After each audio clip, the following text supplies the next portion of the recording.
Eileen Harper sat on her porch swing, the creak of the chains echoing the emptiness she felt inside. At 52, her life had unraveled in ways she hadn't anticipated. 2 weeks earlier, she'd been told her position as a librarian at the Grover Elementary School in the small town of Willow Creek, Ohio, was being cut due to budget constraints. After 18 years of shelving books, reading to wide-eyed children, and helping teachers with research projects, she was out of a job. The school board had been apologetic, but that didn't soften the blow. Her husband, Tom, a contractor with a kind smile and weathered hands, was supportive but often absent, working long hours on projects across the county.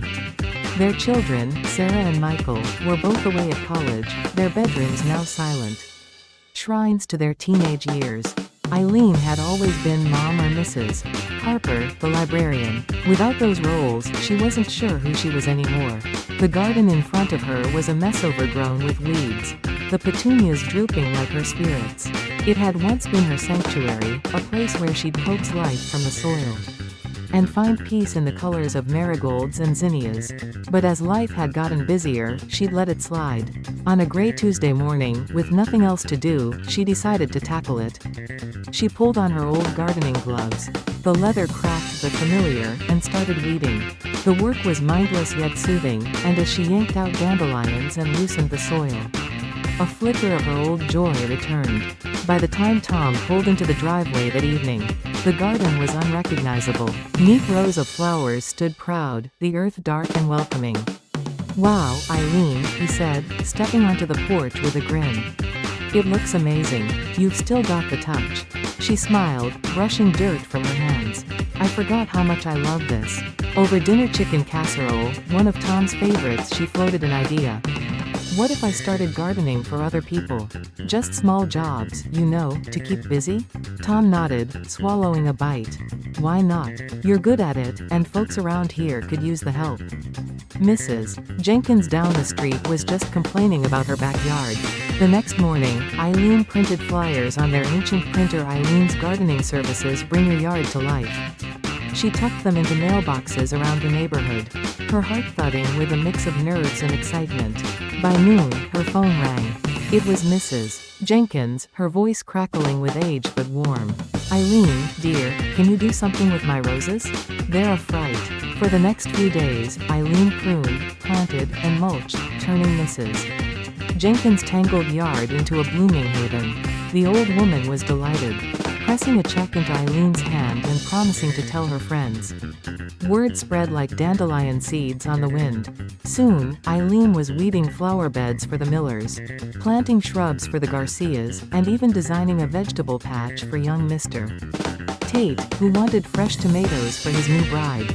It was hard work. Her back ached, and her hands grew calloused, but it felt good. Yet something was missing. At the library, she'd loved the chatter of kids, the shared moments of discovery. Gardening for others was solitary, and she craved connection. One afternoon, while chatting with Mrs. Garcia over a glass of iced tea, she mused aloud, "I miss teaching. I used to read to the kids at school, help them learn. I wonder if I could do that with gardening." Mrs. Garcia's eyes lit up. "You should offer classes. I'd sign up, and I bet others would too." The idea planted itself in Eileen's mind and grew. She approached the Willow Creek Community Center, a squat brick building where seniors played bingo and kids took art classes. The director, a cheerful woman named Ellen, loved the proposal. "Gardening workshops? Perfect. We've got a room, and I'll spread the word." Eileen's first class was a nervous affair. She stood before a dozen people, young moms, retirees, even a teenager with a nose ring, explaining soil pH and the joys of companion planting.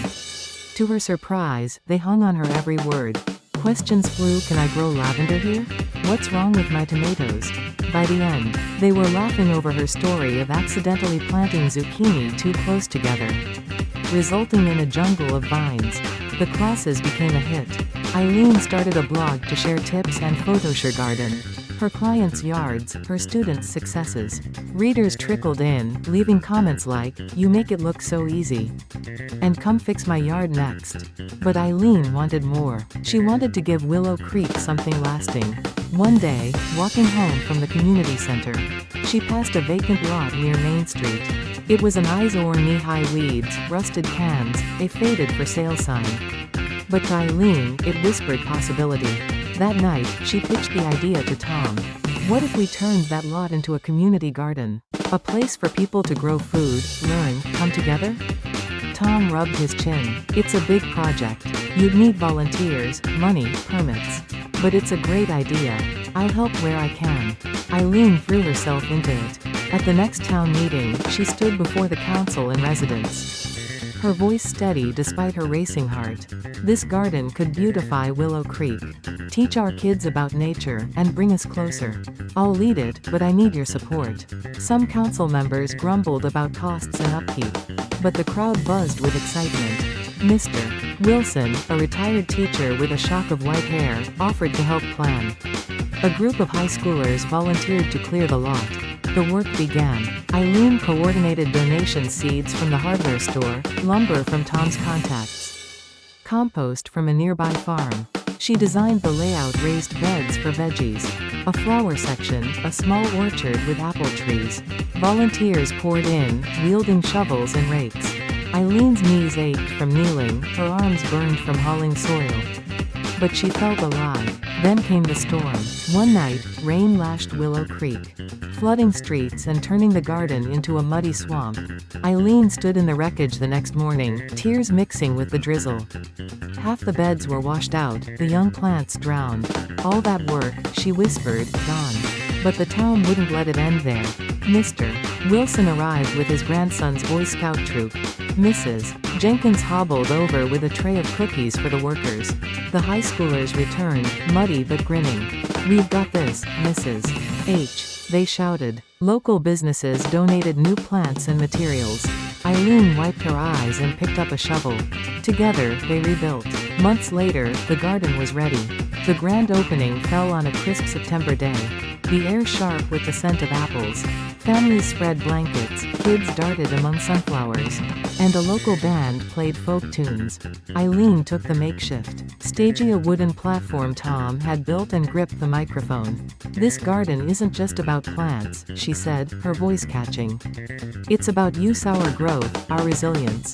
It's about nurturing each other and creating something beautiful together. The crowd erupted in applause. And Eileen stepped down, her chest swelling with pride. In the years that followed, the Willow Creek Community Garden thrived. It hosted harvest festivals, summer concerts, even a wedding among the roses. Eileen's classes expanded sustainability, composting, a program for at-risk teens who found purpose in the soil. She became a local fixture.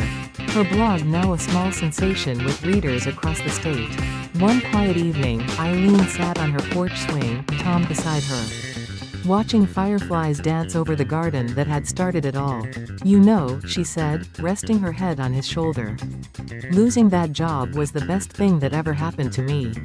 It led me here. Tom squeezed her hand. You didn't just find a job, Eileen.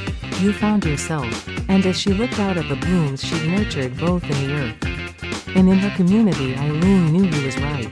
From an empty nest, she'd grown a life in full bloom.